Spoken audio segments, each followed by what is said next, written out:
Hola y bienvenidos a Madrid. This week we are in the Spanish capital and we are going to show you 25 of the best things to do in the city.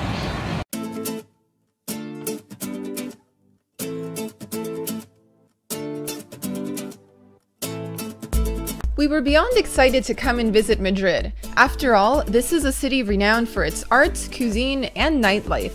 With 10 days to spare, we decided to hit up some of the best sites and attractions and film a guide highlighting 25 things to do in Madrid. In this video, you can expect everything from lively markets and world-renowned museums to beautiful gardens and Spanish dishes. Now let's find out what the Spanish capital is all about.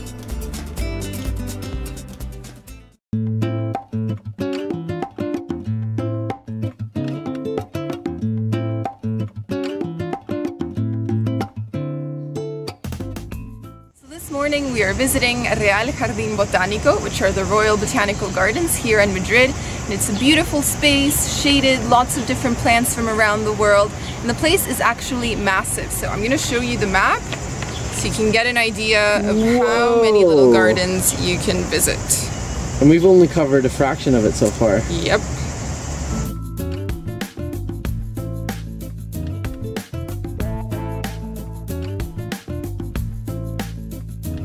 Palacio Real de Madrid is one of the largest palaces in all of Europe. Technically, this is the official residence of the Spanish royal family. However, they choose to live in a smaller and more modest palace in the outskirts of town. The royal palace is open to visitors year-round. So another thing you can do at the palace here is check out the changing of the guard. We were here at 11 o'clock and that's when it started.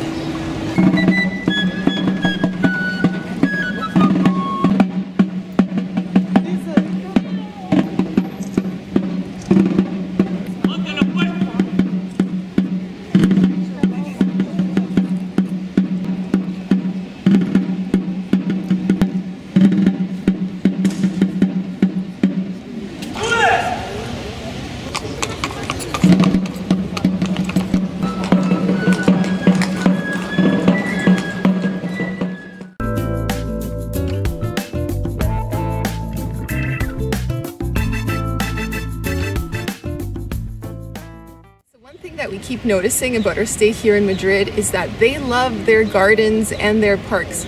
Right now we are visiting a place called Jardines de Sabatini, and again it's just a garden that's located behind the royal palace, and it's a beautiful place to visit and there's hardly any tourists here, so I recommend you come check it out.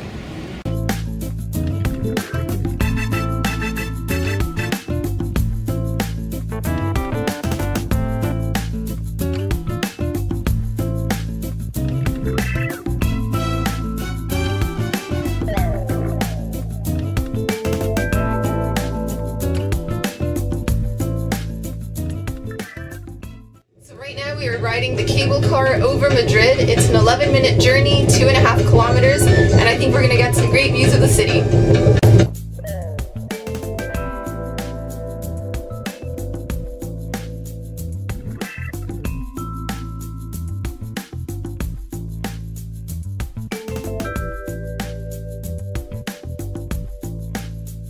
La Rosaleda is a massive rose garden located in the west end of the city. Every year during the month of May, a contest is held to select the most beautiful rose of them all. We missed the contest by a couple of months, but we still enjoyed wandering through the grounds. Meals were a big highlight during our visit to Madrid, especially Gazpacho. Okay, so time for the first spoonful of Gazpacho.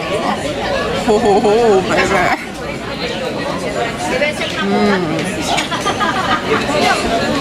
That is so good. It's tangy because of the tomato. Served cold, so it's really refreshing.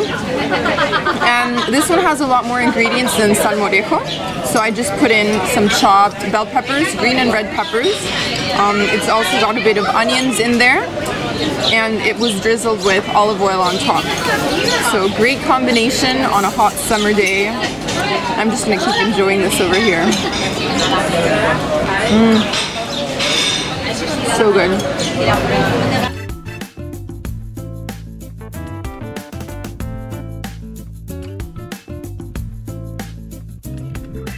The Prado Museum holds one of the best collections of Spanish art.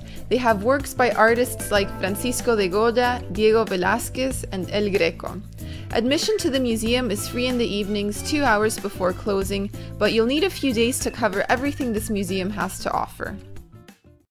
So at the moment we are visiting Parque del Buen Retiro, which is one of the biggest parks in the city, and we're just taking a little break in the shade because summer in Madrid feels like someone has turned on the blow dryer and they're just blowing it all over your body. It's like a wall of hot air hitting you in the face. So we need to rest and cool down, people. Parque del Buen Retiro is a massive park in Madrid. It has beautiful boulevards for strolling, a large pond where you can rent rowboats, and plazas with trees that will make you feel like you've stumbled into Alice in Wonderland.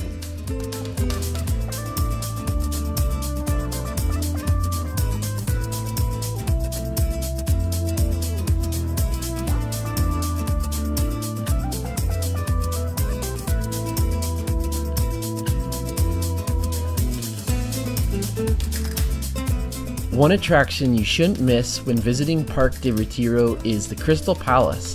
It's a beautiful building that streams in natural sunlight, and on occasion they host contemporary art exhibitions.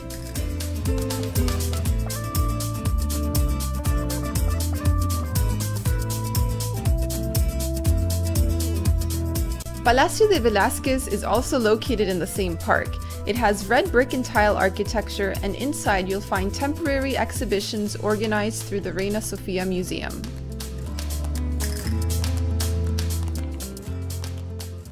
So if you're in Madrid during the summer months, you can check out this book fair, which is located just behind the Botanical Gardens. Cuesta de Moyano is a little hill lined with book stands, and you can pick up literature ranging from philosophy to fantasy, all for a couple of euros. We couldn't come to the capital and not try Spain's national dish, paella. Okay, so your mixed paella has arrived. Tell us about it. Yeah, the paella is finally here. So the mixed paella has a whole bunch of different things. Let's take a look down at it. Okay. So you can see that there's chicken, we've got shrimp, we've got other kinds of seafood, we've got peas. So let's take the first bite here.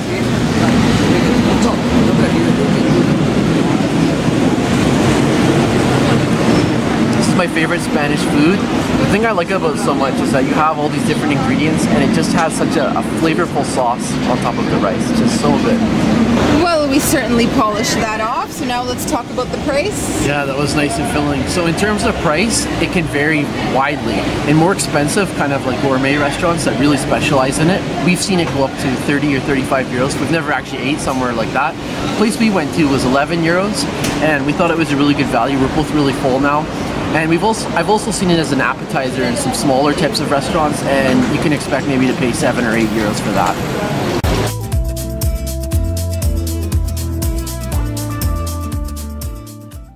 So next up we're going to visit the Temple of Debod, which is an ancient Egyptian temple that's here in Madrid. And now it wasn't stolen by the Spaniards, it was actually given as a gift because they were building a dam in Egypt in the same area where the temple used to be located, and it was at risk of flooding. So it was given as a gift in order to preserve it. And it's actually a really popular place to watch the sunset, and there's lots of people hanging out here, so we're going to show you a bit of that.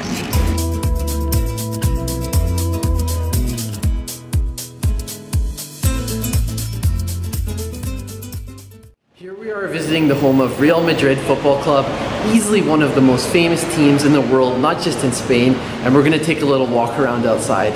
And you have a new hat to represent. I just did buy one of these. Santiago Bernabeu Stadium is home to the Real Madrid Football Club. This is one of the most popular football teams in the world with a huge fan base.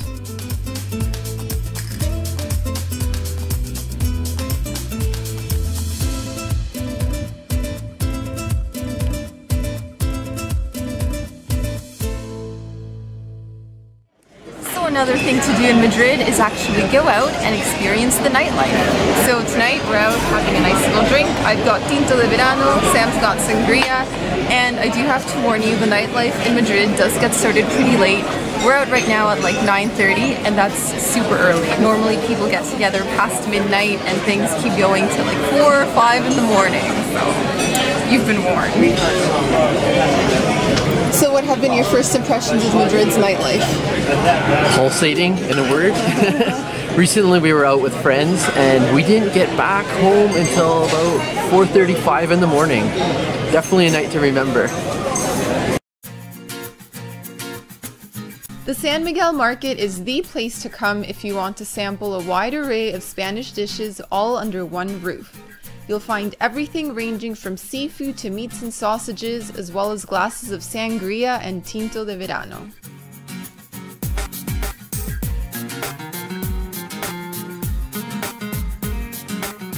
Plaza Mayor is Madrid's central square and it is lined with little cafes and restaurants. It's a nice place to enjoy a cup of coffee and do a bit of people watching, but you will pay a lot more than you would elsewhere in the city.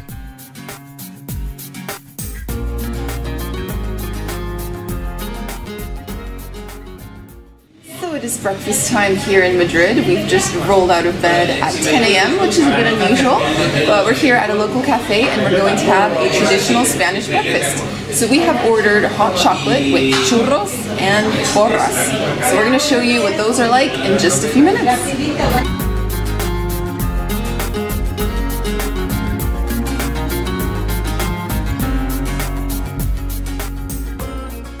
What are you having? I'm actually having the proper churros, which is a deep fried dough. And what I found interesting is when I've had this in Canada, it's more of a dessert, but over here in Spain, it is a breakfast, and it's a very popular breakfast item. So let's dip that right into the chocolate. Show us how it's done. Break off a piece here. Oh, and that hot chocolate is as thick as it gets. It must have some kind of special ingredients that make it especially thick and rich. It's like mud. Well, chocolate sludge. Wow. Let me just say, I can get very used to having this as my normal breakfast. It's that good. So what I find unique about the Spanish churros is the shape.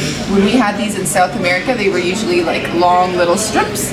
And also, there's no filling in these. I still haven't come across any Spanish churros that have fillings, whereas in South America they were stuffed with chocolate, vanilla pudding, dulce de leche, so that's another difference. Now, let's dip this. Ooh la la. This is so good.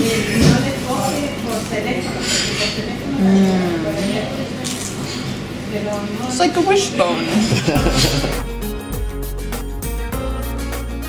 Puerta del Sol means Gate of the Sun and it's one of the busiest spots in Madrid.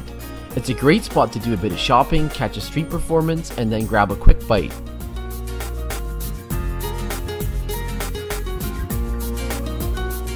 La Almudena is a Catholic church which sits directly across from the Royal Palace. The church is open to visitors free of charge, but a small donation is suggested to upkeep the building. Now we're visiting the Oriental Plaza, which is right by the palace. It's a nice kind of scenic area to walk, and you can see all kinds of plants from Asia.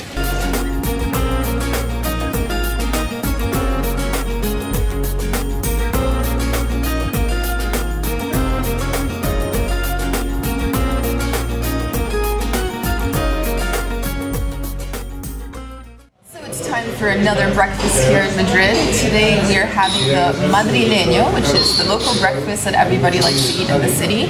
And if you look down here, you'll be able to see this is tortilla, which is a potato and egg type of dish. So it's kind of like a potato and egg omelet, and it is delicious. It comes with a side of bread, and I can't wait to dig in.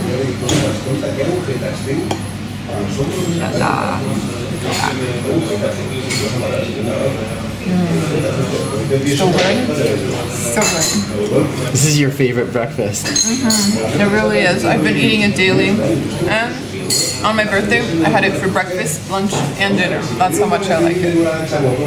The Queen Sofia Museum focuses on 20th century art. It forms part of the Golden Triangle of art, which includes the Prado and the Thyssen.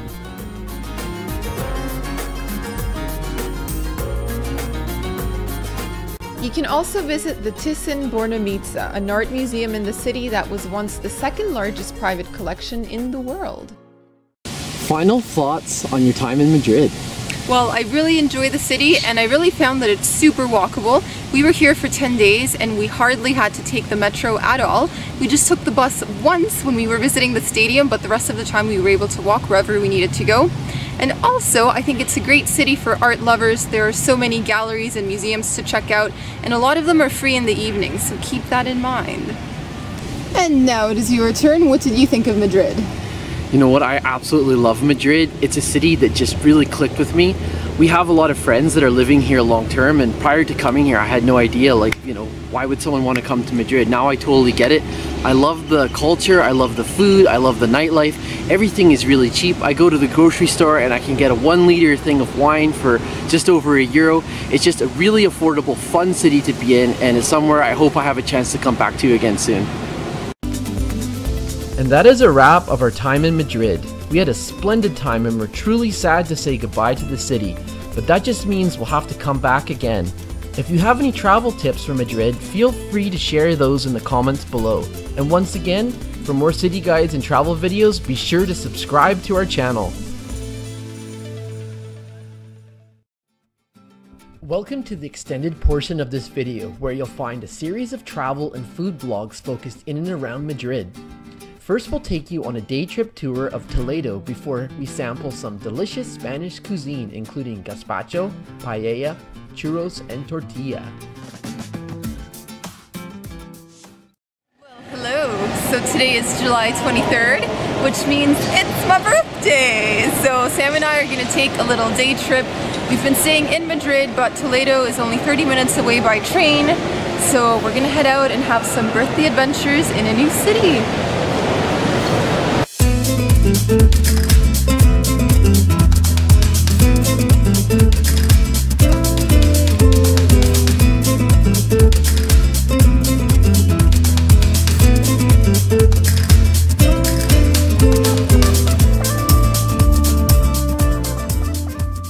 We've arrived. It's a beautiful train station. Time to get the birthday girl some lunch. Yeah.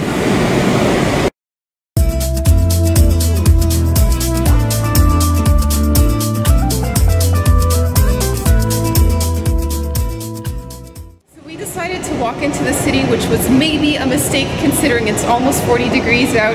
Should have just grabbed a taxi, but at least they have these escalators that help you reach the summit of the center of the old town, I guess. So yeah, it's nice being in the shade and not having to climb steep stairs. And it's kind of funny because just outside of the escalators are these old ruins. So it's like you have something very modern and then you have the ruins right beside it. Yeah, quite the contrast. So we made it to the top. And this is our reward. Check out these views.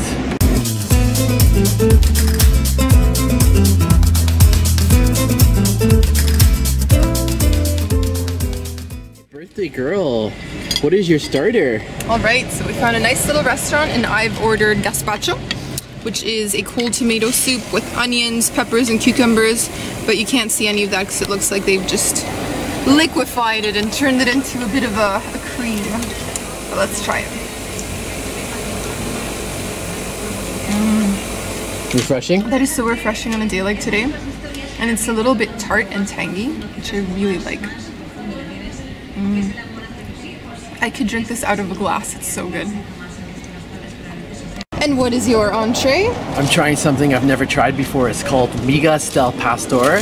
And if you look down here, it's got meat, it's got some kind of breadcrumbs here, and it also has veggies. I think these may be peppers. Ooh. So let's take a bite with the meat and the breadcrumbs. How is it? It's really good. I think that's a piece of like chorizo meat. Nice. Spicy. And what does the birthday gal have? So I'm having a type of tortilla, which is basically potatoes and egg, kind of like an omelet style meal. And this also has ham in it, and I've got some pork right underneath. They've soaked it in ketchup, which I'm not a huge fan of, but it's alright. I actually had this for breakfast today, and that was a little bit better. So I see your main dish has arrived. You know what? This is actually my favorite Spanish dish that I've tried since I've been in Spain. It's called paella. Take a look down here. We're going to be doing a bit more of a dedicated video to this soon, but for now you can basically know that it's a mixed type of rice with seafood and vegetables. All right, let's take a bite of that.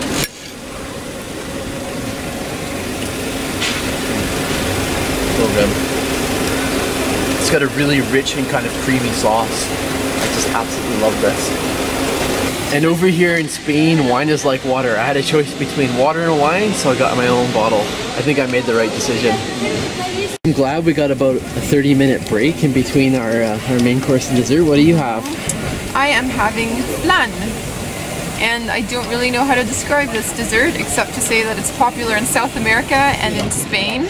And your mom makes a really good flan. Yes, and the brown stuff you see, it's kind of like caramelized sugar. But I really can't explain the dessert itself because I have no idea what it's made with, even though I've eaten it my whole life. That's good.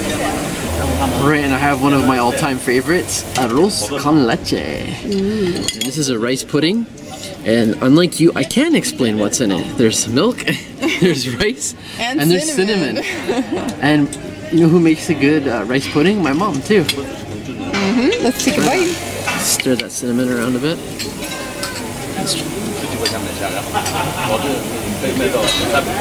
It's really good. It's really creamy. I can tell they've used like maybe even a cream instead of a milk. Nice. And lots of sugar and cinnamon. So is it served hot or cold here? Cold. Nice.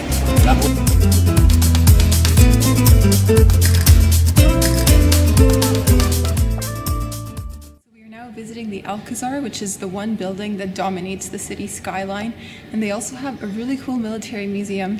And normally I wouldn't be into that, but because it's so hot outside, it's actually been really nice being indoors with AC, just learning a bit of the history by force.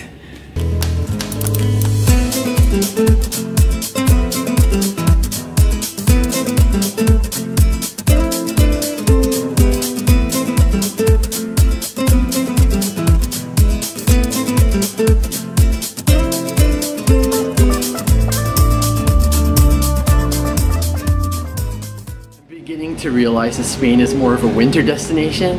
All we've been doing since we've come here is sweating like pigs.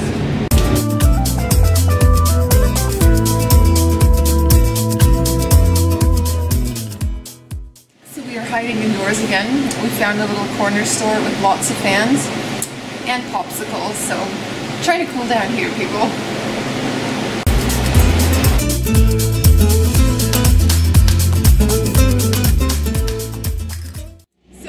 That's about all we can handle for today. So cooling off yet again with ice cream cones this time, and now we're gonna head back to the train station and try to get back to Madrid a little bit earlier than planned.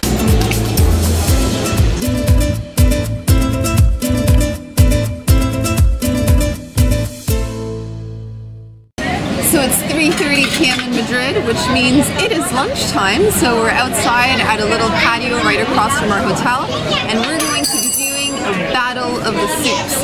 We plan on trying two different soups that are from the region of Córdoba, Andalusia, in southern Spain, and they are called Gazpacho and Salmorejo. And there are some similarities and some differences between these two cold soups, so we're going to be showing you what those are.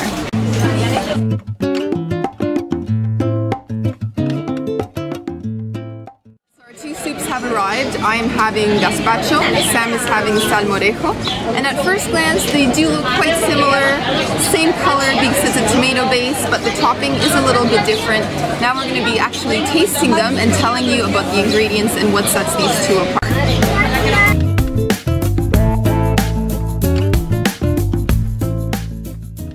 Okay, so time for the first spoonful of Gazpacho.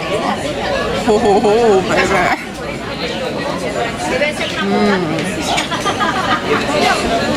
That is so good. It's tangy because of the tomato. Served cold, so it's really refreshing. And this one has a lot more ingredients than Salmorejo. So I just put in some chopped bell peppers, green and red peppers. It's also got a bit of onions in there. And it was drizzled with olive oil on top. So great combination on a hot summer day. I'm just going to keep enjoying this over here. So good. So 2 more things I'll mention about gazpacho. If you don't want like a full bowl of soup, you can actually get it as a drink in a glass, and that's cheaper because it's smaller portions. And also Spanish gazpacho is really different from Moroccan gazpacho, which is what I was used to. The Moroccan recipe has chickpeas and beans, so don't be surprised if you come to Spain and there are no chickpeas in your gazpacho. And gazpacho also comes with a basket of bread on the side. So if you don't want to drink it like a soup, you can just dip some bread in there and almost treat it like a dip. Great either way. And you are having Salmorejo. Tell us what that's like. And that's a little bit different than the gazpacho. If you look down here, you can see that it's a thicker tomato puree. So basically it's thicker, and you'll also notice that there's some egg here. So I'm gonna have the first bite, see what that tastes like. You have some egg, ham, and olive oil as your topping. Yeah, it's almost a bit more like a cold stew than a soup. It's definitely thicker. I really like the taste. I like the olive oil drizzled on top too. It just, it's a really awesome dish to have in the summer to cool down. And apparently there's a mystery ingredient here. What is it? Yeah, there's something cool that we discovered upon research, and that is that stale bread is in both of these soups. Yeah, so they soak it in water and then just mix it in with the gazpacho and the salmorejo. But you wouldn't be able to tell at first glance. No, you wouldn't.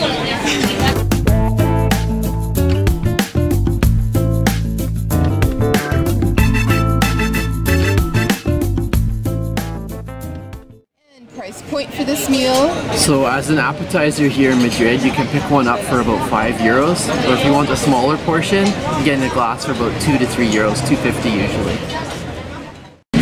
So it is dinner time in Madrid, and today we are here at a local restaurant where we're going to be trying 2 different dishes. We are planning to eat paella and something called Fideuà. They are 2 dishes from the region of Valencia, and there are some similarities and some differences between the 2, so we'll be showing you those as soon as the plates arrive.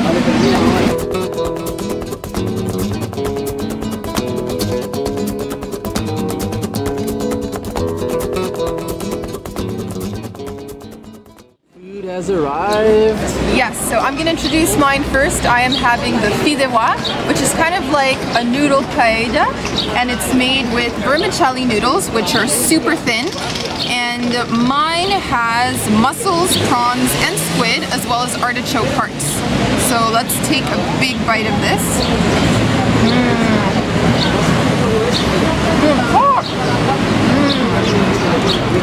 That's really nice. Wow. You can really taste the seafood, super flavorful. And I also like that the noodles are a little bit overcooked, like they're nice and soggy, which is how I like them. So I'm quite happy with my meal so far. Okay, so your mixed paella has arrived. Tell us about it. Yeah, the paella is finally here. So the mixed paella has a whole bunch of different things. Let's take a look down at it. Okay. So you can see that there's chicken, we've got shrimp, we've got other kinds of seafood, we've got peas, and it's got kind of a, looks like to be a yellow type of curry sauce. Nice. So let's take the first bite here.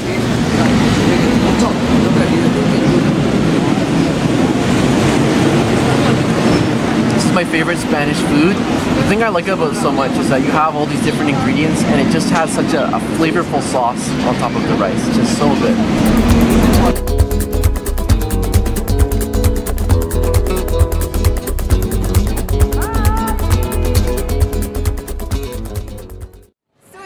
To try the traditional paella from Valencia, that one would actually have chicken and rabbit, because that's what the original recipe calls for. But we're not really used to eating rabbit, so that's why we went with the mixed one that has chicken, some seafood, and chorizo. So quite a few restaurants in Madrid and all throughout Spain have paella on the menu, but the ones that really specialize in it have a special kind of pan. So come take a look here. Yeah. And you can see that it's made right in it and brought to your table. And they have the wooden guards on the end that basically probably protect you from getting burnt. Exactly. Well, we certainly polished that off, so now let's talk about the price. Yeah, that was nice and filling. So in terms of price, it can vary widely. In more expensive, kind of like gourmet restaurants that really specialize in it, we've seen it go up to 30 or 35 euros. We've never actually ate somewhere like that. The place we went to was 11 euros, and we thought it was a really good value. We're both really full now. And I've also seen it as an appetizer in some smaller types of restaurants, and you can expect maybe to pay 7 or 8 euros for that. So it is breakfast time here in Madrid. We've just rolled out of bed at 10 a.m., which is a bit unusual, but we're here at a local cafe and we're going to have a traditional Spanish breakfast. So we have ordered hot chocolate with churros and porras. So we're going to show you what those are like in just a few minutes.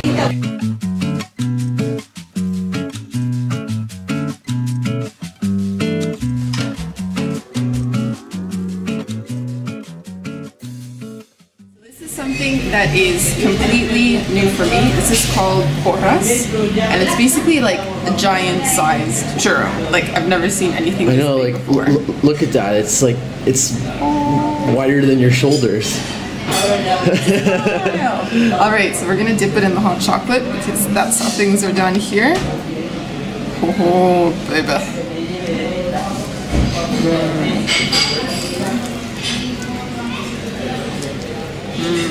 That is delicious.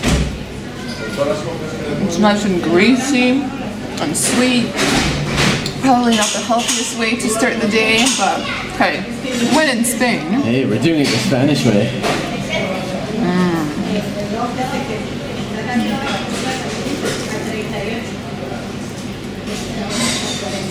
That is delicious. I'm loving it.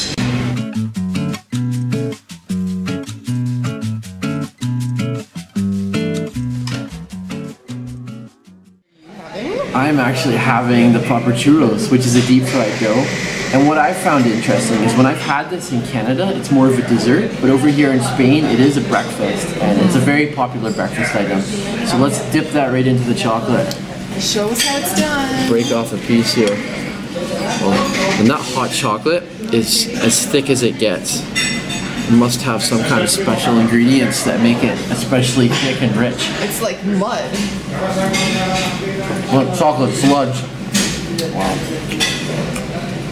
Let me just say, I can get very used to having this as my normal breakfast. It's that good. So what I find unique about the Spanish churros is the shape. When we had these in South America, they were usually like long little strips. And also, there's no filling in these. I still haven't come across any Spanish churros that have fillings, whereas in South America they were stuffed with chocolate, vanilla pudding, dulce de leche, so that's another difference. Now, let's dip this. Ooh la la. This is so good.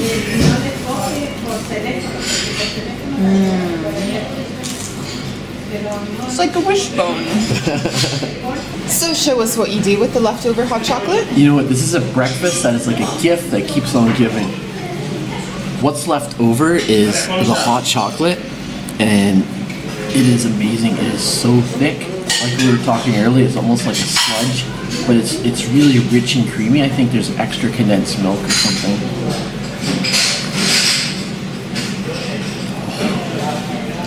Wonderful. So this is a super affordable breakfast. I've got the menu right next to me, and basically it's €2.50, and you get your peach juice, your hot chocolate, and either 3 churros or 3 porras. And yeah, I'm stuffed after all that food, surprisingly.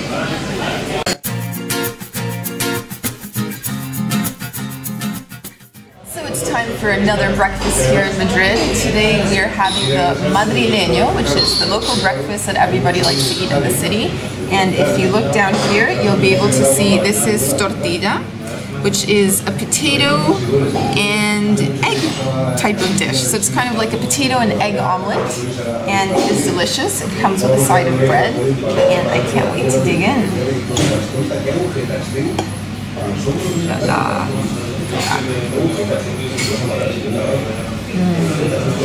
So good. So good. This is your favorite breakfast. It really is. I've been eating it daily. And on my birthday, I had it for breakfast, lunch, and dinner. That's how much I like it. Okay, so apparently how this dish is made is that the potatoes are first cooked in olive oil, and then the egg is added, and then it's just flipped over several times until it's done. It really is just like an omelet in a lot of ways. So the Spanish tortilla has nothing to do with the Mexican tortilla. The Mexican one is just like one of those big round wraps that you use for quesadillas and burritos. But the Spanish tortilla is completely different, even though it shares the same name, so keep that in mind. And also, while we're talking about the Spanish tortilla, it can be prepared a few different ways. Like the most simple one of them all is potato and egg, but you can also start adding onions, peppers, ham, so it can get a little bit fancier. Okay, so what's the price for this delicious breakfast? This tasty breakfast comes in at around €4, and usually it comes with the juice. They didn't have any today, but it did come with coffee and bread. And it's a filling breakfast. It's a great way to start our day, and it's definitely one of the things we have the most while we're here in Madrid.